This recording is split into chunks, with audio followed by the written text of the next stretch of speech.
Hello guys, आजची जी recipe आहे guys ते आहे ओला बोंबीलचा कालवण आणि बोंबील फ्राय. आणि मी भाकरी केलं होतं, तांदळाची भाकरी.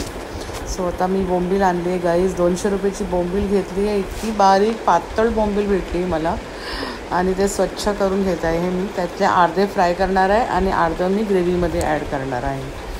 सो आता मी वाटण तुम्हाला दाखवते. ह्याच्यामध्ये घेतलं आहे कोथिंबीर, हिरवी मिरची, लसूण, खोबरं आणि थोडासा चिंच.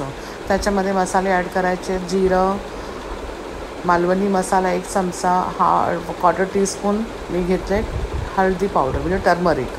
आणि हे सर्व लसूण, हे सर्व काही साहित्य आपल्याला ग्राइंड करून घ्यायचं आहे. एकदम स्मूथ पेस्ट करा. ओके, आता हे ग्राइंड करून झालं आहे. त्याच्यामध्ये मी आता लसणाची फोडणी देत आहे तेलामध्ये. गाईस, थोडा माझा घसा बसला आहे, मला बोलता येत नाही, तब्येत बरी नाही माझी. सो तेलामध्ये आता लसूण ॲड करून छानपैकी मसाला आपल्याला फ्राय करून घ्यायचा आहे. ओके, आणि त्या साईड बाय साईड मी बोंबीलसुद्धा कट करून घेतले. आणि आता 2 कोकमाची फोडी मी ॲड केली त्याच्यामध्ये. आता आपल्याला पाणी ॲड करायचं आहे. जितपत आपल्याला घट्ट पाहिजे, पातळ पाहिजे, त्याच्या हिशोबाने तुम्ही ग्रेव्ही थिकनेस तुम्ही तेवढीच ठेवा. आता मी ह्याच्यात मीठ ॲड केलं आहे आणि बोंबीलसुद्धा ॲड केलं. आणि बोंबील कसं लगेच शिजतात गाईस. सो एक उकड आली ना तर गॅस बंद करा. ओके, आता बोंबील झाली आपली रेडी. कोथिंबीर मी ॲड केलं आहे. कोथिंबीरनी कसं नाही, फ्लेवर खूप छान येतो.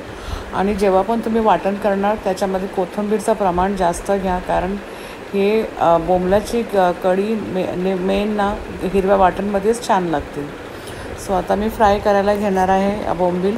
त्याच्यामध्ये हळद पावडर, लाल मालवणी मसाला, हिरवा वाटण, मीठ आपलं हे सर्व ॲड करून घेतलं आहे. आणि इथे मी तांदळाचं पीठ आणि त्याच्यामध्ये थोडासा मीठ आणि आपला मालवणी मसाला मिक्स केला आहे. सो त्याच्यामध्ये कसं ना एक फ्लेवर आणि कुरकुरीतपणा खूप छान येते तांदळाच्या पीठाने. सो आता मी बोंबील फ्राय करून घेत आहे. बोंबील एवढी बारीक आहे ना की टर्न करायला पण होत नव्हती. सो आता मी गाईस तांदळाची भाकरी करत आहे. उकड काढलं आहे मी. हाताची पाणीवरची भाकरी मी करत नाही, मी नेहमी पिठावरचीच भाकरी करते गाईस. सो आता हे म्हणजे पीठ मळून व्यवस्थित झालं आहे माझं. आता मी कमीत माझे 7 काहीतरी भाकऱ्या झाल्या आहेत. आणि ते पण सुद्धा एकदम पटापट होतात. जर आपण पिठावरची करतात ना, एकदम पटापट तयार होते भाकरी. पाणीवरची त्याला थोडा टाईम लागते, पण ही लगेच तयार होते. आता हे मला वाटते 10 मिनटात मी 7 भाकऱ्या मी लाटून घेतलेले आहेत. पटापट तयार पण झाली माझी भाकऱ्या.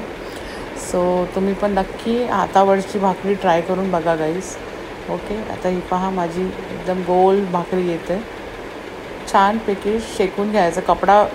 कपड्याचा वापर करायचा गाईस नेहमी भाकरी करताना. आता हे वाढायला घेत आहे. मला बोलता पण येत नाही. याच्यामध्ये बोंबलाचा रस्सा, बोंबील तुम्ही बघू शकता किती छोटे छोटे बोंबील आहे.